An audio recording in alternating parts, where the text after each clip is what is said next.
নমস্কার বন্ধুরা, উত্তর চব্বিশ পরগনার সাংস্কৃতিক শহর অশোকনগর থেকে আপনাদের সবাইকে দোল পূর্ণিমার শুভেচ্ছা জানাচ্ছি। আজ আমি আপনাদের নিয়ে যাব এখানকার মানিকনগর গ্রামে।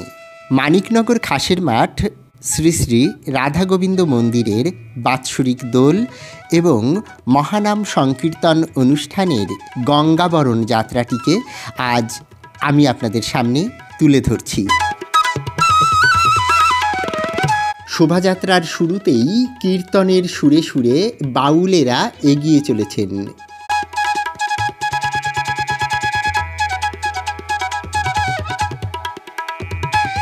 এই শোভাযাত্রায় একটি সুসজ্জিত রথ দেখতে পাচ্ছি আমরা। রথের উপর রাধা কৃষ্ণের বেশে দুই কিশোর কিশোরী বসে আছে। এই রথটি কিন্তু প্রতি বছর আমরা এই শোভাযাত্রায় দেখতে পাই। শোভাযাত্রাটিকে আরও আকর্ষণীয় করে তোলে এই রথ।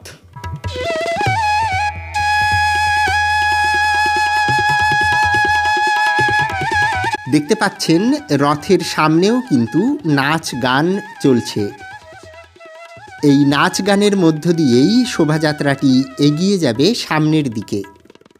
চলুন আমরাও পায়ে পায়ে এগিয়ে চলি। মানিকনগর খাসের মাঠ প্রতি বছর দোল পূর্ণিমার সময় 5 দিন ব্যাপী মহানাম সংকীর্তন সহ বিভিন্ন সাংস্কৃতিক অনুষ্ঠানের আয়োজন করে থাকে।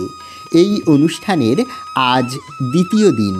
অনুষ্ঠান আগামী আরও 3 দিন ধরে চলবে। আপনারা এই অনুষ্ঠানে যে কোনো সময় এসে অংশগ্রহণ করতে পারেন।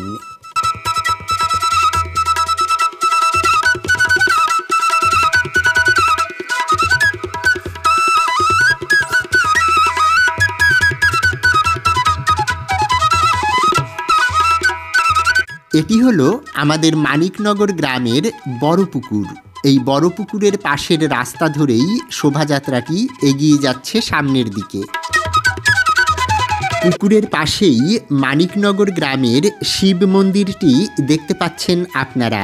এখানে আরেকটি মন্দিরও রয়েছে, সেটি হলো মা শীতলার মন্দির।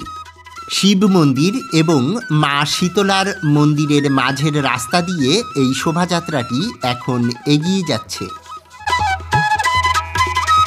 দেখতে পাচ্ছেন রথটিও একটু একটু করে এগিয়ে আসছে সামনের দিকে।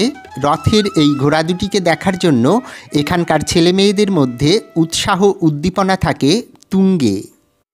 প্রতিটি দোল পূর্ণিমাতেই নিরবচ্ছিন্নভাবে মানিকনগর খাসের মাঠ এই মহানাম সংকীর্তনের আয়োজন করে আসছে। বিগত কয়েকটি বছরে এই অনুষ্ঠান অশোকনগরকে আরও রঙিন করে তুলেছে, যার জন্য আমরা সবাই গর্বিত। বহু ভক্ত এই অনুষ্ঠানে অংশগ্রহণ করার জন্য বাইরে থেকেও প্রতি বছর আসছেন অশোকনগরে।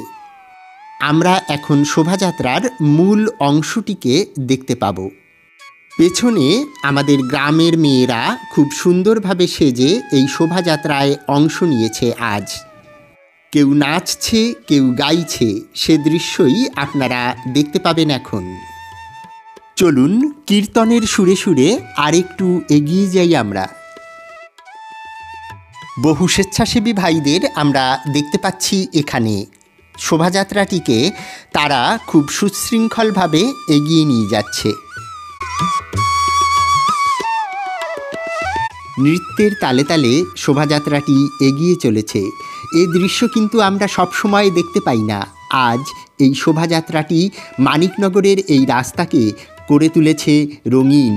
কারো হাতে রয়েছে বেলুন, কারো হাতে রঙিন পতাকা, কেউ বা কাঁখে কলসি নিয়ে এগিয়ে চলেছেন শোভাযাত্রায়।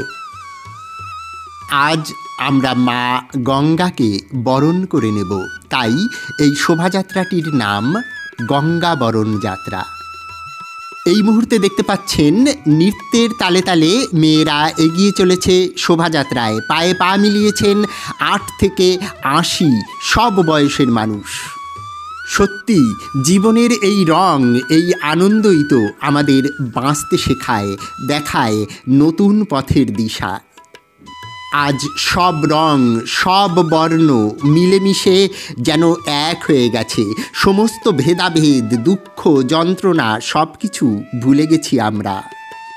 দেখুন কত আনন্দ, কত উচ্ছ্বাসের মধ্যে দিয়ে এগিয়ে চলেছে এই শোভাযাত্রাটি। আমরা যেন এভাবেই মিলেমিশে এক হয়ে চলতে পারি সবাই। অনেকেই রং খেলেছেন, দোল খেলেছেন, তার চিহ্ন স্পষ্ট। মানিকনগর খাসের মাঠ, দোল, মহানাম সংকীর্তন এবং এই গঙ্গাবরণ যাত্রার মধ্যে দিয়ে এই অঞ্চলে একটি অনন্য সাধারণ দৃষ্টান্ত স্থাপন করেছে, যার কোনো তুলনাই হয় না।